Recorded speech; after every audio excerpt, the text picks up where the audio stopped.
Cupang. Bismillahirrahmanirrahim. Assalamualaikum warahmatullahi wabarakatuh. Terima kasih Waalaikumsalam. atas kehadirannya malam ini kepada para pelaku usaha muda. Nama-nama lembaganya namanya Kumpul, Komunitas Usaha Muda Perumpung Unggul. Sudah terbentuk alhamdulillah. Jadi kalian bisa lihat beberapa produk kalian udah di-upload tuh sama Faridah di YouTube, tapi belum semuanya dan memang perlu proses editing. Di malam ini kita akan menyelenggarakan webinar berupa pembekalan dan juga sosialisasi beberapa karya terkait dengan produknya Kumpul. Mungkin di awal kalian akan mendapatkan beberapa materi dari kami bertiga sebagai narasumber, saya Tuti Widyastuti, Ibu Eli Jamilo, dan juga Ibu Holilah Hatta. Salma mungkin bisa ditampilkan materinya yang awal. Iya Ibu. Oke. Kita mulai aja. Terima kasih atas kehadirannya. Jadi dalam hal ini setelah kalian melakukan praktek gitu ya, ada hal yang juga bisa kalian pelajari dalam hal ini. Bagaimana sih membuat konten marketing? Silakan Salma ganti slide. Nah, di sini nanti kalian bisa baca lagi materinya ya secara lebih detail lagi, bahwa yang namanya konten marketing itu bertujuan untuk menciptakan konten yang berharga dan relevan, menarik dan memperoleh dan untuk melibatkan audiens Anda. Jadi misalnya gini, kalian kan punya produk, bagaimana membuat isi dari produk kalian itu bisa mudah dikenali oleh masyarakat luas. Nah, dalam hal ini prinsip-prinsip pemasaran harus masuk. Jadi dalam artian gini, bukan sekedar mau bercerita apa tentang produk ini, tapi lebih lagi gimana sih cara ngejualnya tuh ya. Sama ganti slide. Nah, keuntungan dari pemasaran konten itu diantaranya ya membuat target kalian itu lebih sadar kepada merek produk atau brand produk kalian, dan juga menjadi referensi untuk merek dan juga sekaligus untuk bisa menjangkau pembeli atau pelanggan dengan biaya yang lebih rendah. Artinya dengan satu konten ya, target atau konsumen yang ingin dicapai itu bisa jauh lebih banyak diraihnya ketimbang marketing dengan gaya yang konvensional. Misalnya ya seperti yang kalian pernah ketahui ya, seperti penggunaan iklan yang konvensional misalnya, atau direct selling gitu ya. Nah, dengan konten marketing ini atau pemasaran konten ini diharapkan cakupan jangkauannya itu juga lebih luasa, apalagi ditambah dengan penggunaan sosial media. Lagi ganti slide sama. Ya, di sini yang harus diperhatikan bahwa ada upaya untuk membuat konsumen itu punya kesadaran yang tinggi. Baru setelah itu pendekatan penjualan. Jadi artinya tidak melulu membuat konsumen itu hanya sebagai target sasaran dari produk produsen, tapi lebih pada bagaimana membuat konsumen itu punya kesadaran yang tinggi terhadap produk yang kemudian diperkenalkan. Next. Nah, oleh karena itu dibutuhkan perencanaan yang baik. Tahapan-tahapan yang memang perlu disiapkan sebelum menyusun konten yang tepat. Next. Nah, pertama yang harus kalian atau produsen itu perhatikan adalah untuk siapa produk-produk yang diproduksi ini. Ya, targetnya nih seperti apa. Jadi artinya gini, produk yang memang ditawarkan. Contoh case misalnya Deep Insight ya. Deep Insight ini kan punya produk itu tas ya. Tas selling tas yang selempang gitu ya. Nah, yang paling pas untuk siapa gitu. Sehingga berkarakter seperti apa sih orang-orang yang akan menggunakan produk kalian ini, itu ditentukan di awal ketika merancang produk itu sendiri, sehingga konten seperti apa yang pas untuk mereka. Nah, hal ini bisa diraih melalui beberapa kegiatan riset. Misalnya ngobrol-ngobrol gitu ya, atau kita sebutnya sini wawancara. Ngobrol-ngobrol dengan beberapa target ini, kira-kira mereka tuh punya minat gimana, mereka tuh punya selera seperti apa, hobinya mereka apa. Sehingga produk kita tuh pas sama target sasaran. Jadi artinya produk kita itu bisa mencerminkan personal atau kepribadian dari konsumen itu sendiri. Next.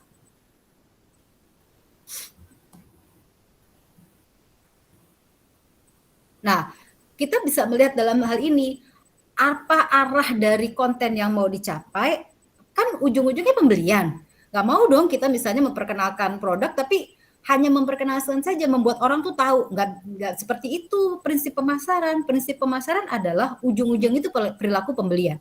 Jadi, mulai dari tahap awal, bagaimana produsen itu kenal, tahu, punya kesadaran tentang kita punya produk.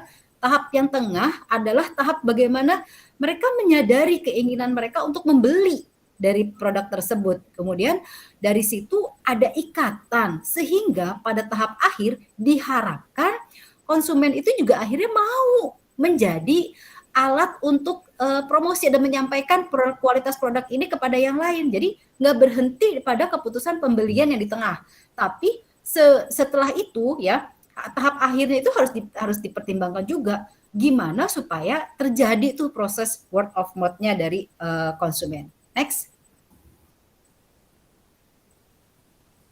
Nah, ini tahapan-tahapan detailnya mungkin skip aja. Nah, mengembangkan merek.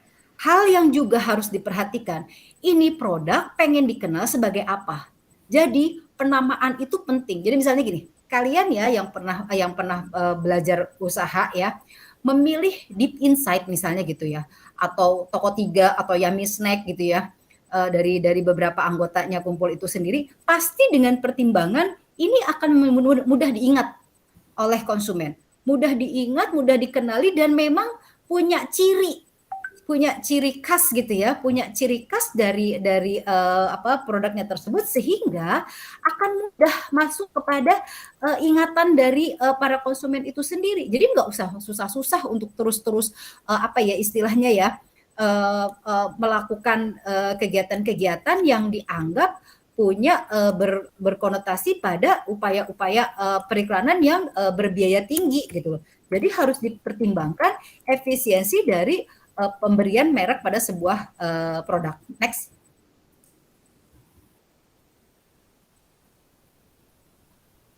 Nah, kalau kita mau lihat tentang pemasaran konten, jenis kontennya ada banyak ya, apalagi sekarang eranya digital ya.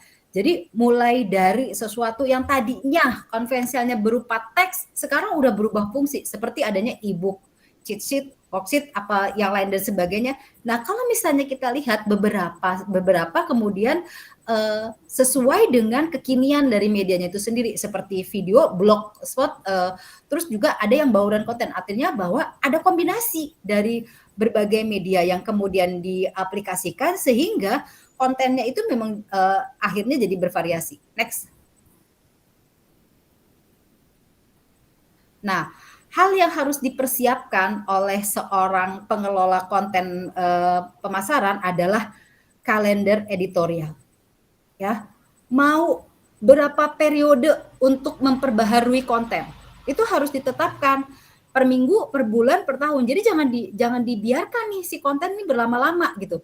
Harus terjadi perubahan yang signifikan sehingga hal-hal yang juga harus diperhatikan adalah aspek visibilitas atau keselarasan, akuntabilitas dari konten itu sendiri dan organisasi atau pengaturan dari konten itu sendiri. Next. Nah, beberapa posisi tim konten yang juga harus dipersiapkan adalah paling tidak ada yang ngatur gitu, ada yang mengendalikan, ada yang punya memang planning terhadap apa yang mau di-share kepada audiens atau konsumen. Ini harus diperhatikan dan ini harus jadi kebijakan dari pihak konten manajemen itu sendiri. Setelah itu dipilih orang-orang yang memang punya keahlian teknis dalam mengembangkan konten. Kan kita juga banyak ya sekarang apalagi eranya digital banyak informasi gini yang bisa jadi konten itu tuh tinggal diolah ulang sehingga menghasilkan sesuatu yang memang menjadi informasi penting dan memang related sama kita punya produk. Next. Nah, hal yang juga perlu diperhatikan menggunakan influencer. Ya, karena memang era digital ini orang kan aktif ya berinteraksi di dunia maya ini, kemudian memunculkan banyak influencer. Nah, sebaiknya dievaluasi nih, kira-kira siapa sih yang memang disukai pada satu era tertentu sehingga mereka tuh bisa dijadikan sebagai influencer, kita punya produk. Oke, next.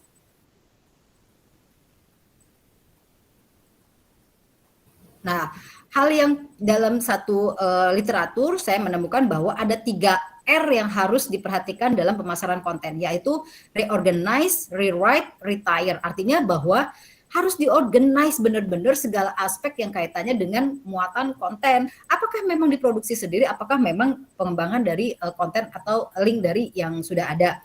Terus kemudian rewrite, ditulis ulang, diproduksi ulang, seperti apa yang penting, yang bagus, yang memang perlu dijadikan sebagai bentuk dari kegiatan komunikasi pemasaran. Yang terakhir adalah retire. Retire itu bukan berarti leleh atau tenang-tenang, tapi apa? Bagaimana konten itu bisa bekerja dengan sendirinya, ya? Orang merasa itu penting dan kemudian mengupload lagi dan kemudian menyebarkan ulang.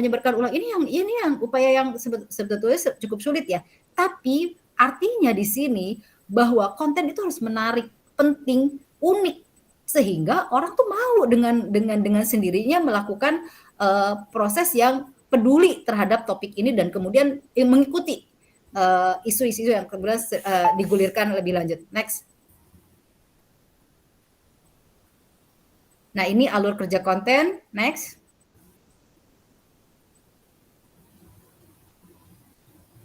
Nah, ini matrik untuk mengukur keberhasilan konten dan kemudian banyak juga ya software-software sekarang yang bisa diandalkan. Next. Berikutnya. Nah, yang terakhir adalah sekali lagi bahwa teknologi itu harus dikenali. Bagaimana para produsen sekarang itu punya pemahaman yang baik tentang fitur-fitur yang ada.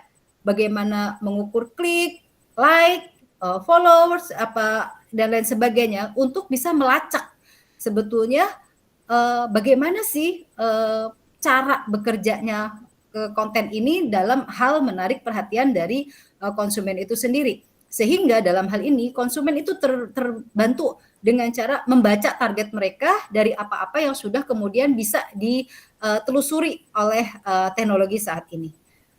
Itu saja mungkin terakhir. Terima kasih dari saya. Salma, silahkan untuk bisa berlanjut pada narasumber yang lainnya. Terima kasih teman-teman sudah menyimak apa yang sudah saya sampaikan terhadap mengenai konten marketing. Wassalamualaikum warahmatullahi wabarakatuh. Salam. Waalaikumsalam.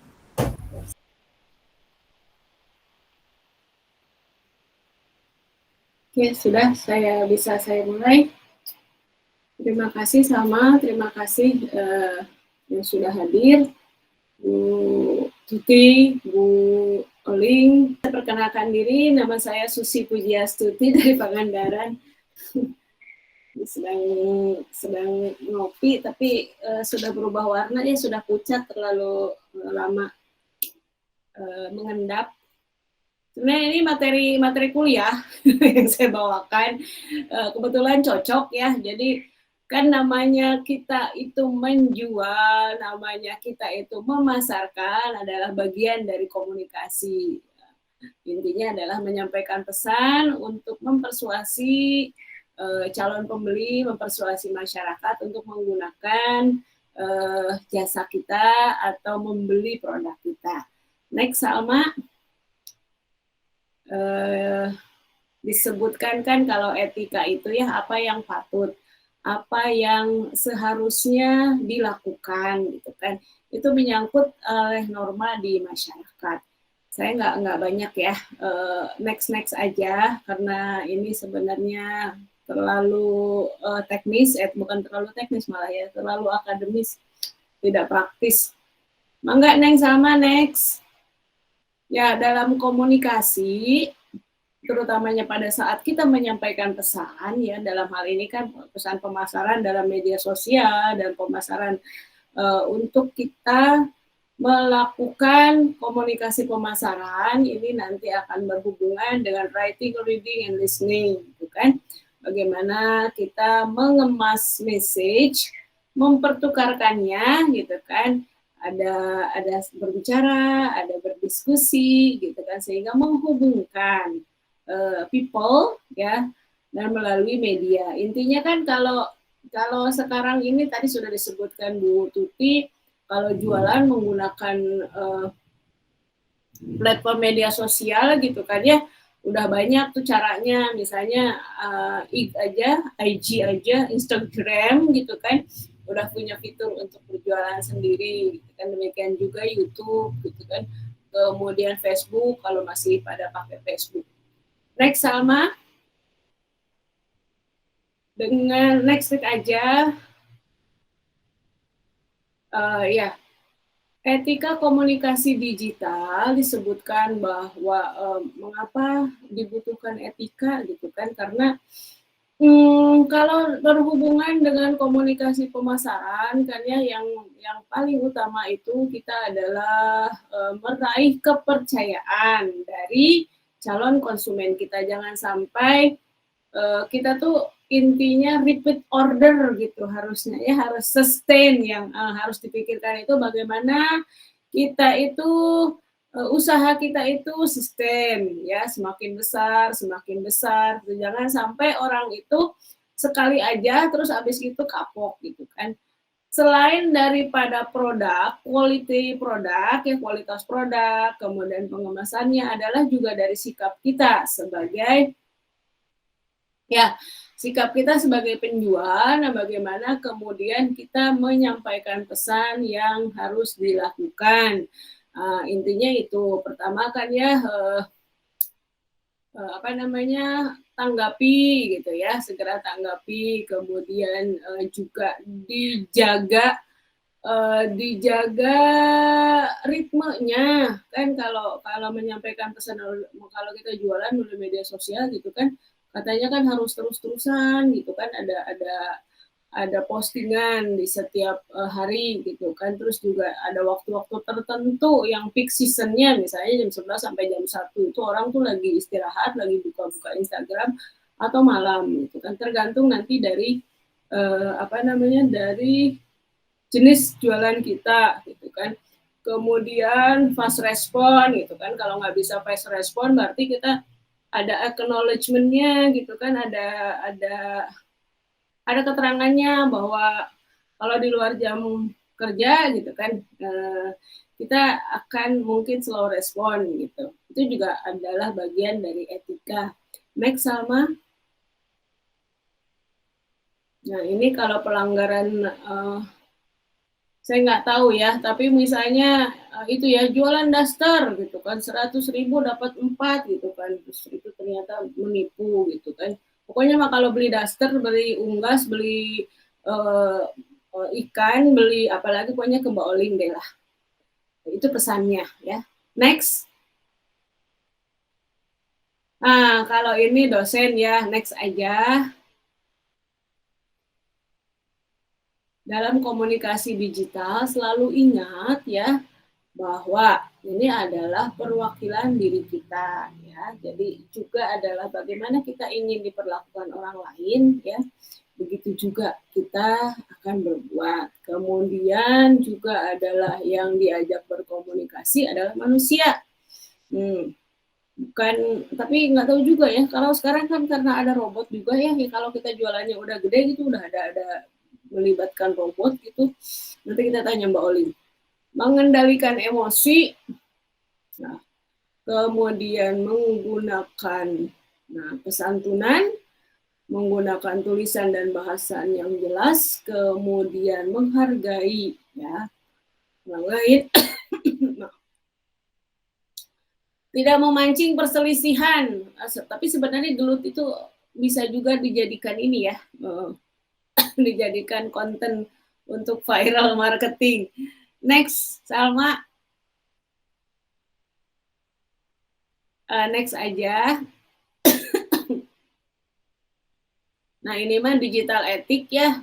Mungkin nanti bisa ini pendalamannya bukan hanya dari bisnis marketing communication etik. Terus aja sama next. Ini harus banyak yang di ini ya, harus banyak yang di untuk nanti laporan. Baru pada isu-isu etika itu ada rumors. Kalau Adele sih lagunya rumors enak ya, tapi kalau Anda adalah pelaku juga menyebarkan ini gitu kan, iya jualan-jualan gitu, tapi juga ngegibah gitu. Tapi gimana ya, udah enaknya. Kemudian plagiarism, privacy, ya privacy itu artinya kan mungkin kalau konsumen Anda gitu tidak bersedia untuk dibuka identitasnya gitu kan, itu jangan sekali-kali Anda buka. Kemudian ada online language, online consent and confidentiality, masuknya itu ke privacy juga ya. Kemudian isu of transparency itu intinya kayak gini, barang dikirim misalnya kan ya, barang dikirim atau misalnya ini bahannya dari ini, gitu. Itu orang tuh nanti bisa orang tuh bisa merunut, bisa ditelusuri gitu kan, bener apa enggak informasi ini. Oke, next. Sosial media, invasion of privacy misalnya ya. Ya dagang gitu, tapi nanti minta nomor WA gitu kan, berlanjut gitu, ya nggak apa-apa sih ya, namanya kalau itu mau usaha. Next.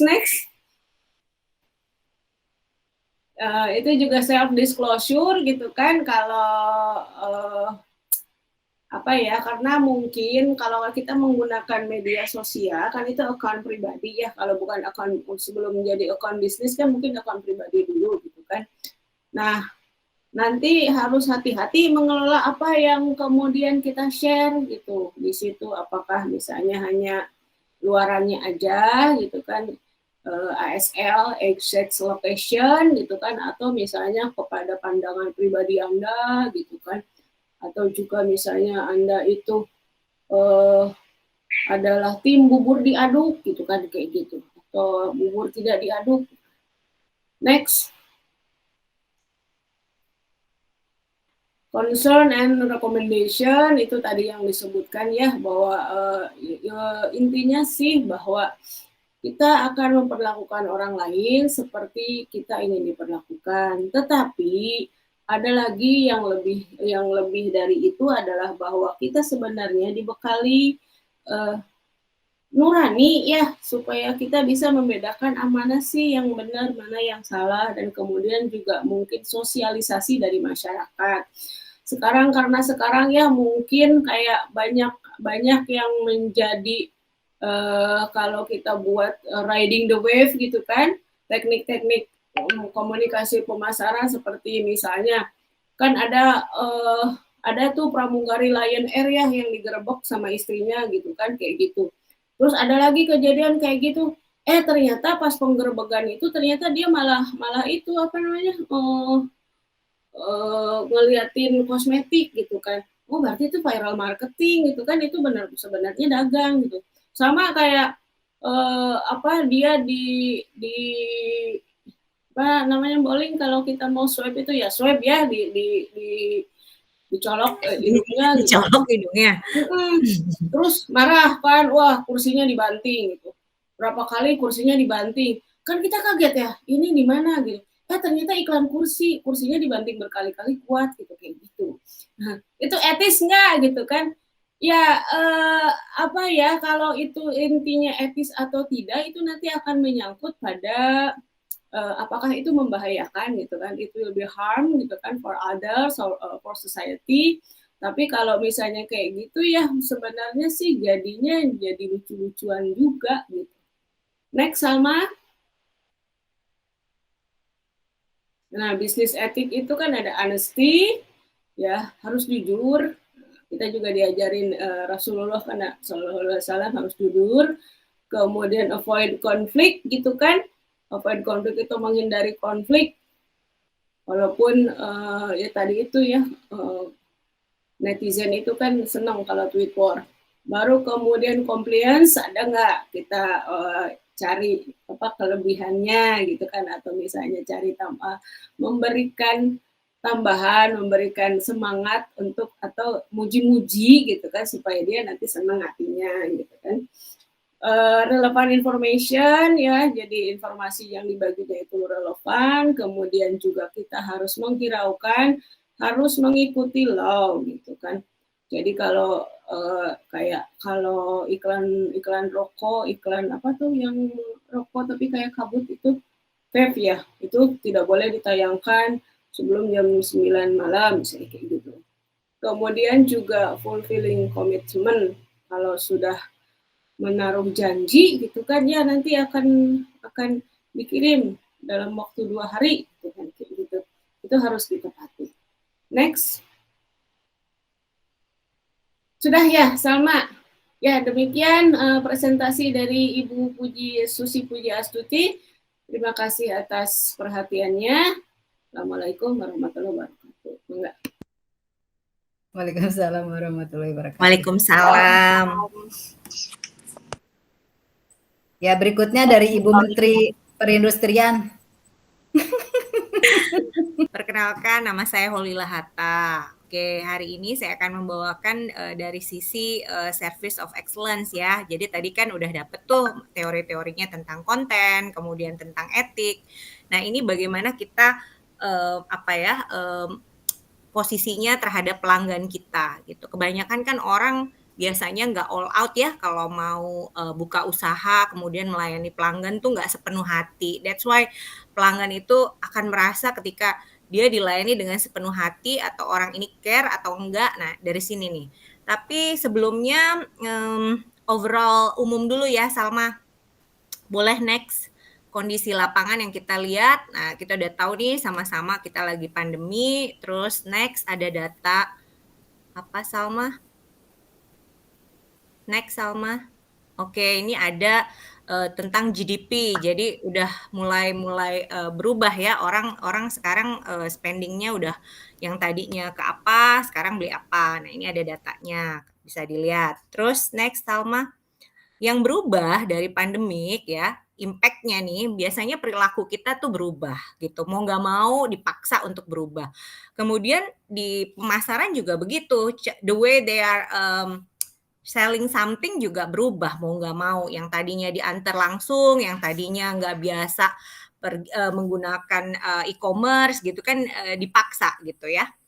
Oke, next Salma.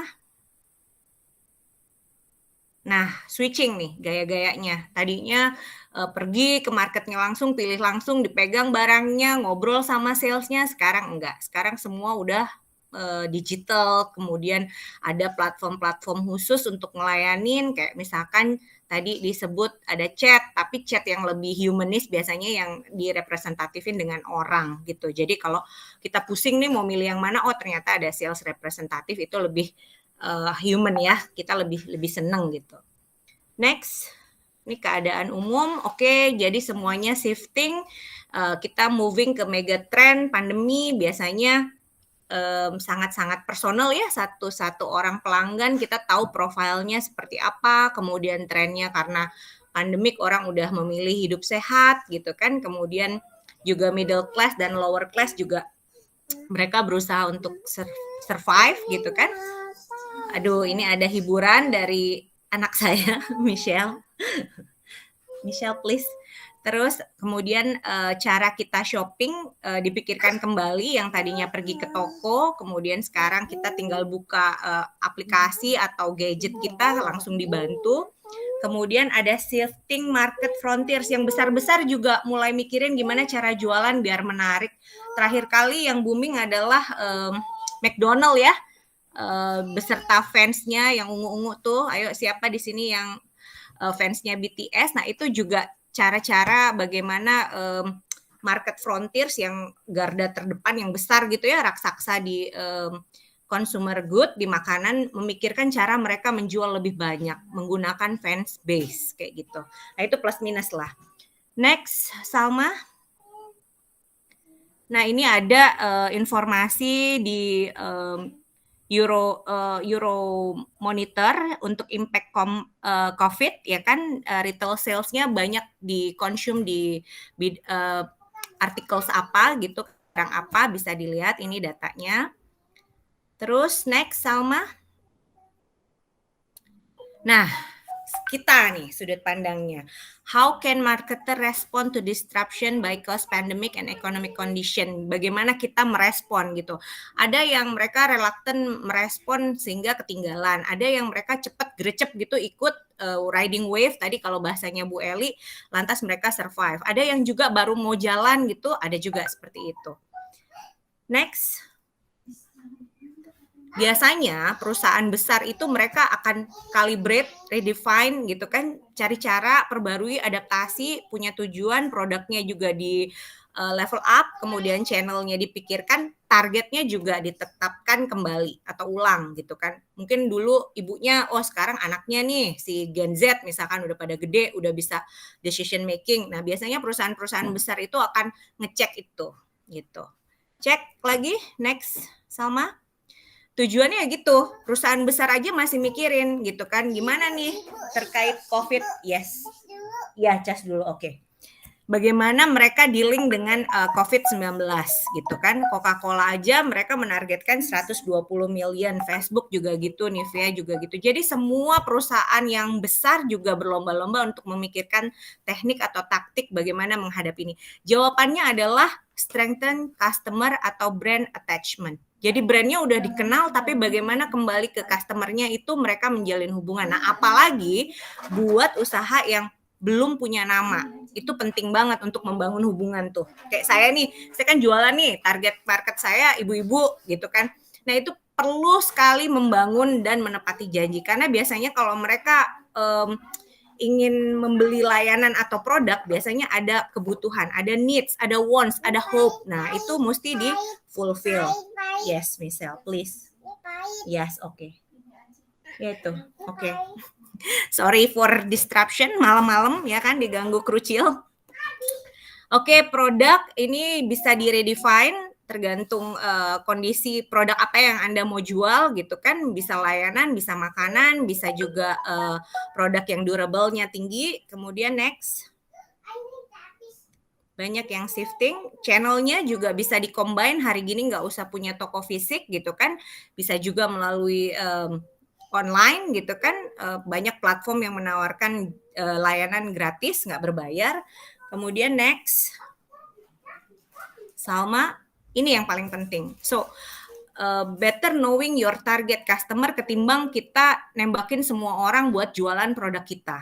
So, make sure kita tahu kepada siapa kita akan address produk atau layanan kita. Karena lebih baik melayani segmen yang atau target yang spesifik ketimbang kita palu gada. Sebab itu nanti kita capek biasanya untuk ngasih layanan dan nggak maksimum. Kayak gitu. Oke, kemudian ini juga penting, dia bilang bisa bikin marketing policy sendiri. Kalau misalkan kita running our business sendiri, maka kita penting nyusun private label kita, harganya, lihat tengok kanan kiri, set the price tuh ada 3 ya caranya. Memikirkan berapa ongkos yang keluar, kemudian lihat kompetitor kita berapa harganya, atau bahkan kita bisa naikin ke premium price karena kita bisa ngasih lebih kepada pelanggan, value gitu. Jadi yang diusung adalah value cost biasanya. Kalau saya premium banget karena yang diusung value cost karena ingredients-nya bisa saya klaim itu premium. Jadi bebas buat kamu yang mau berusaha. Next, Salma. Nih kondisinya kayak gini. Orang nggak boleh kemana-mana, aktivitas pemerintah juga batasi, kemudian ekonomi nggak jalan gitu kan, berarti kita harus running business from home, gimana caranya gitu. Biasanya ya kita putar otak lah, gimana caranya barang ini nyampe dari titik A ke titik B. Nah itu pasti distribution channel-nya harus kuat. Oke, next. Oke, ini ada, oh tadi ya itu sama aja. Oke, nah ini baru masuk ke service.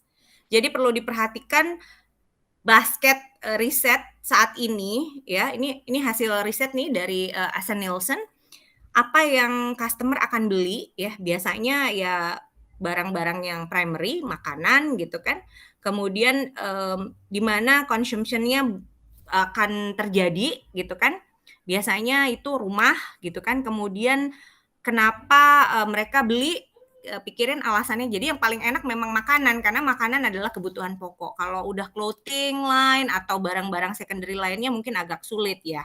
Kecuali emang dibutuhin banget kayak daster kayak gitu kan, yang mama di rumah tuh daster. Nah, kayak gitu. Bagian yang bukan primary. Terus berapa banyak mereka akan spend uangnya gitu. Kalau untuk makanan mereka mau stok gitu kan, apakah 1.500.000 berapa? Kita yang tahu. Oke, next, Salma. Nah, layanan itu datangnya dari sini nih. Jadi tadi kalau saya mulai layanan itu sangat penting, services itu dimulai dengan P kecil yaitu produk, dan S kecil itu services. Jadi the way kita menghantarkan produk kita.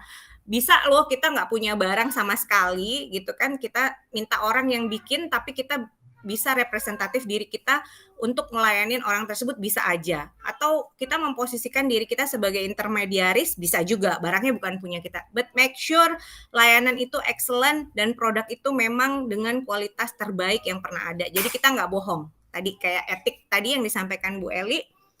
Oke, next. Service, layanan. Nah, ini definisinya. Jadi sifatnya itu kalau layanan itu nggak bisa dipegang, nggak bisa, hanya bisa dirasa bahwa gue tuh kayaknya deserve excellent nih sama ini gitu, minta apa-apa selalu ada, diutamain gitu kan, diperhatikan gitu kan, keinginannya di custom sesuai. Nah, ini adalah definisi pelayanan gitu. Next. Kalau definisi pelayanan ya, ada elemennya yang paling penting, orangnya, kitanya tuh punya sense of serve nggak sih gitu loh ke orang. Sebab itu biasanya kalau dibuat-buat nggak akan demikian. Jadi memang orangnya tuh memang harus seneng gitu loh, ngelayanin memang harus seneng gitu dengan sukacita. Kemudian prosesnya juga kita mesti ngerti, artinya gimana sih, berapa lama nih kita ngelayanin orang ini, atau kita udah tahu nih, oh ini agak rewel nih, kita mesti ngelayaninnya gini. Nah, terus physical evidence dari bisnis kita yang mau kita munculkan ke pelanggan apa gitu. Kayak misalkan, oh gue kalau beli produknya si ini nih pasti kayak ada tanda box merah kotak gitu deh brandnya dia gitu. Even itu nggak ada namanya sama sekali. So itu become physical evidence. Kayak kita tahu nih teman kita kalau lo habis ngopi di Starbucks ya gitu kan. Kita tahu nih gelas dia tuh ijo-ijo atau dia bawa tisu dari Starbucks. Nah, itu sepenting itu physical evidence kayak gitu. Next. Oke. Nah, selain itu, orang-orang yang kriterianya seperti apa sih yang bisa ngelayanin dengan excellence gitu kan? Karakternya adalah seperti seorang perawat atau caregiver. Nah, biasanya kalau misalkan service provider, mereka akan tetapkan ini 3, senyum, sapa, sama salam gitu. Jadi memang orangnya yang ramah, karena mau ditaruh di front office, di depan gitu, ngelayanin paling depan gitu kan. Kalau nggak ramah ya bete, orangnya males. Kemudian tingkatan kedua ada brand ambassador. Biasanya mereka biasa untuk making friends. Nah, itu biasanya dari sisi likability, terus konsistensi sama credibility harus bisa dipercaya. Artinya orangnya nggak pernah terlibat kasus hukum, orangnya bukan penipu, public figure yang baik gitu. Yang terakhir yang benar-benar 3.0, benar-benar caregiver banget. Nah, itu dia udah tingkatannya bisa keeping friendship. Jadi saya nih tingkatannya udah caregiver. Dalam artian saya dengan pelanggan saya udah keeping friendship. Saya udah tahu profil Bu Eli kayak gimana, Bu Tuti kayak gimana, keperluannya apa yang mesti disupport, udah sampai sebegitu. Jadi nanti kalian kalau punya bisnis ya seperti itu. Di profile nih orang-orangnya perlu apa. Next, belum habis-habis ya nih slide saya banyak juga.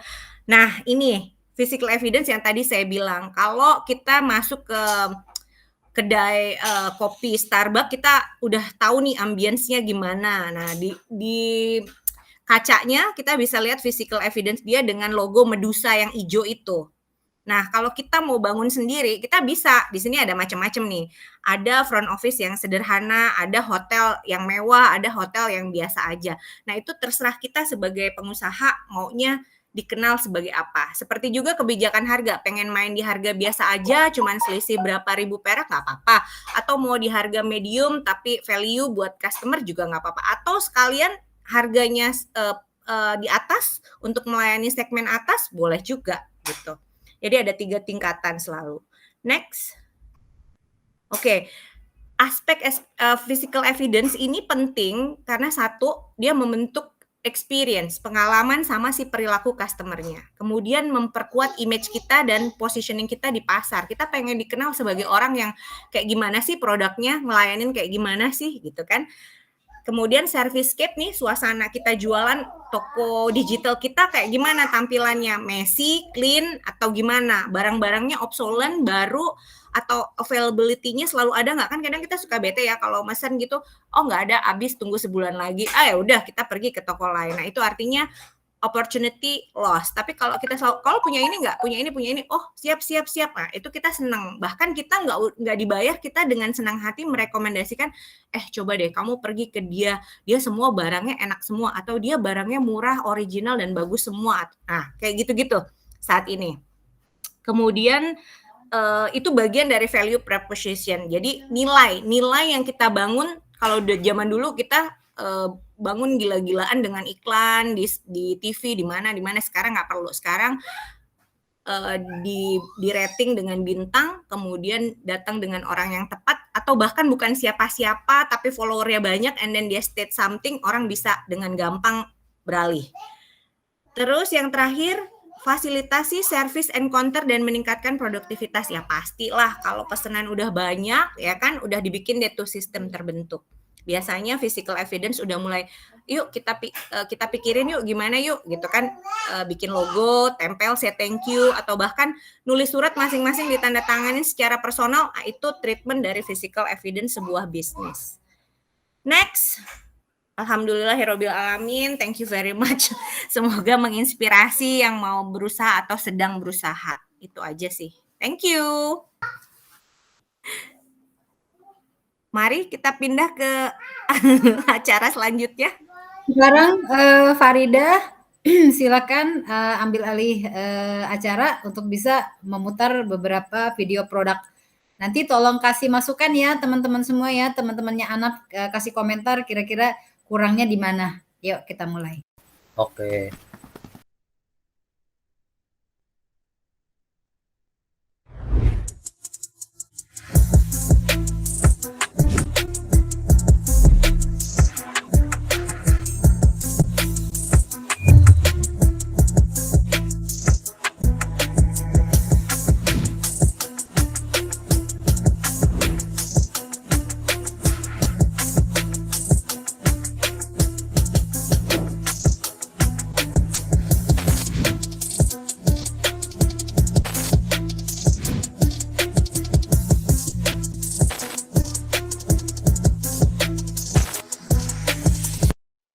Berikutnya Farida. Oke, Bu.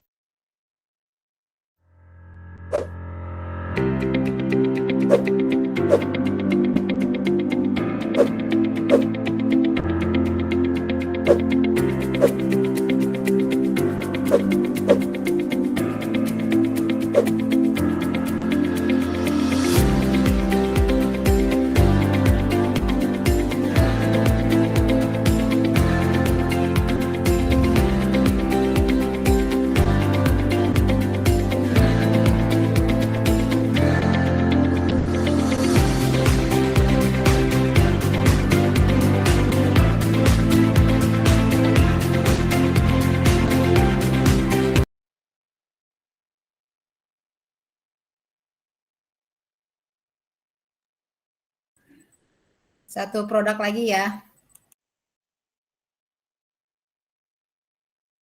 Masih bisa nggak satu video lagi Farida? Bisa, Bu. Bentar. Oke, siap.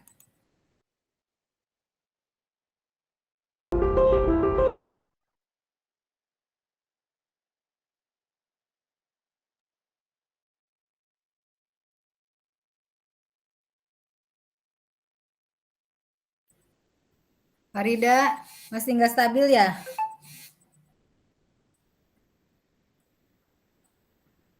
Atau kita udah masuk aja langsung ke diskusi deh. Ayo. Farida, masih bisa apa enggak? Enggak ya? Iya, dia nggak stabil Farida sinyalnya. ya. Oke.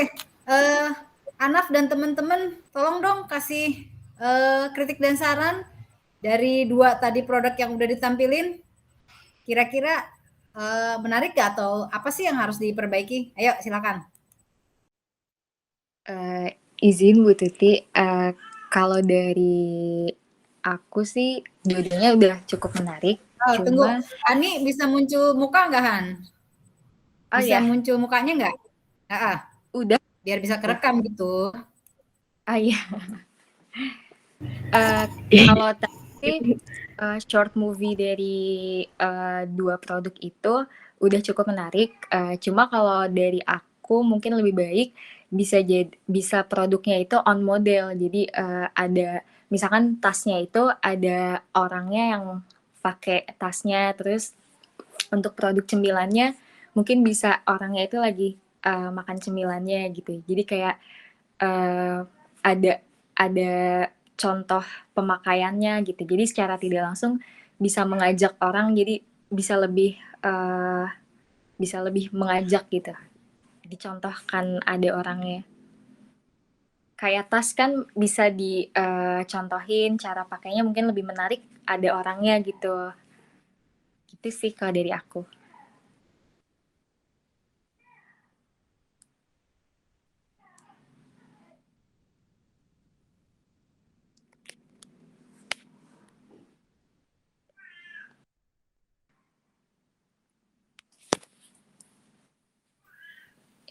Ya, Sekarang terima kasih Bu Hani. Tuti.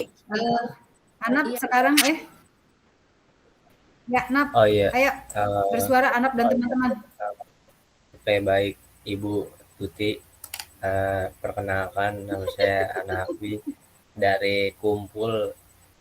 Kalau menurut saya tadi sudah lumayan menarik juga sih dari segi editing, sama mungkin kalau menurut saya tadi kan sempat ngelihat yang tas Deep Insight itu. Kalau menurut saya lebih bagus kalau tasnya itu bentuknya itu kayak gimana ya, diisi biar audiens atau viewers yang ngelihat dari iklan ini tuh bisa tahu kalau misalkan tas ini tuh kalau lagi dipakai buat jalan kayak yang tadi Alhania bilang, mungkin pakai model juga bisa ngebayangin kalau tas ini tuh kalau misalkan nanti dipakai sama pembelinya bakal kayak gimana gitu. Terus sama mungkin tadi mungkin kayak dikasih beberapa efek lagi, mungkin karena kan sekarang kan di Instagram tuh banyak tuh kayak video-video iklan yang editingnya tuh kayak ya bisa dibilang kayak clickbait gitulah, karena editingnya yang bagus gitu, nge-backup juga buat produknya. Mungkin gitu sih. Oke, tapi berarti dari overall videonya udah bagus.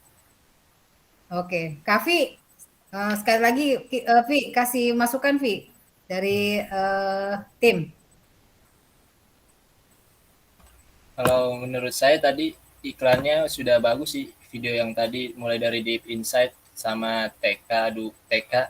Kalau dari Deep Insight seperti yang tadi Anap dan Hani bilang, bagusnya tuh dibuat kayak misal kalau konten menarik itu supaya penonton audiensnya tuh ngelihat iklannya tuh kayak tertarik gitu. Wah ini tas itu apa sih? Kalau tadi tuh cuma sekilas tas aja sih. Nah, tasnya itu juga terlihat kayak kurang menarik dilihat karena nggak diisi juga barang-barang, jadi kayak terlihat penyok gitu. Itu sih Bu, udah. Ya, Itu sih, Bu, jadi kita, Bu. mohon maklum. Oke, mohon maklum aja. Memang kan ini kan produksi awal ya. Oke, produksi awal. Jadi nanti ke depan kita memang pengen kegiatan ini berlanjut. Jadi artinya ke depan ini bisa jadi nanti apa yang tadi teman-teman sarankan itu akan bisa diterapkan. Jadi misalnya tadi beberapa animasi-animasi yang dari Instagram itu bisa diaplikasikan. Terus kemudian nanti optimalisasi dari sosial media juga coba untuk diraih. Mungkin saran masukan dari Bu Eli dan Miss Oling nanti bisa ditambahkan. Bu Eli silakan kesempatan untuk Bu Eli. Aduh, mungkin aku udah terpengaruh ini dengan pendapatnya Alhania, Kakak Hania, Kakak Anaf gitu ya. Jadi saya juga ngerasa itu mungkin bukan ini ya, sebagai video awal bagus ya, jadi kayak kita ngelihat di etalase gitu, kayak gitu aja sih, kurang interaktif menurut saya gitu ya, ininya tidak menyentuh sisi, tidak membangkitkan tidak membangkitkan rasa keterikatan dengan konsumennya gitu, kayak gitu mungkin Mbak. Silahkan Mbak Oling next.